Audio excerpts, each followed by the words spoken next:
আমি কাউকে নিয়ে আসিনি, একা একা আসছিলাম। এই চণ্ডীতলার মোড়টায় বিজেপির লোকেরা চিৎকার করে গালাগাল দিয়ে মাথায় দূর থেকে ঢিলকি বল বড় ইউজ বল ছুড়েছে। আমি বুঝতে পারছি না, আমার মাথা দিয়ে রক্ত বেরোচ্ছে। আমি তা সত্ত্বেও আমি আপনাদের কাছে বলতে এসছি একটাই কথা, আমার আর বলার মতো শক্তি নেই। আমার সত্যি বলার মতো শক্তি নেই। আপনারা বাংলার মানুষ, আপনারা চণ্ডীতলার মানুষ, আপনারাই বিচার করবেন যে এই যে গুন্ডাগার্দি করছে, এই যে এমপিদের দিয়ে মারছে, এটা কি ঠিক হচ্ছে? এখানে কোন জনরোষ টনরোষ নেই।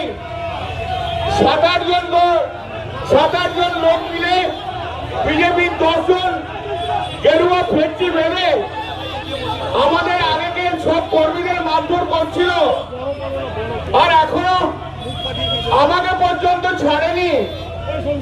কৌশিকের মুখ ফাটিয়ে দিয়েছে। একটু আগে আমি যখন হেঁটে হেঁটে আসছিলাম, তখন একজন ভদ্রমহিলা, তিনি মোটর সাইকেল করে যাচ্ছিলেন, তার পিছনে আমাদের স্বামী ছিল। রাস্তায় নেমে আমাকে বললো, দাদা আমাদের প্রচন্ড মেরেছে বিজেপির লোকজন।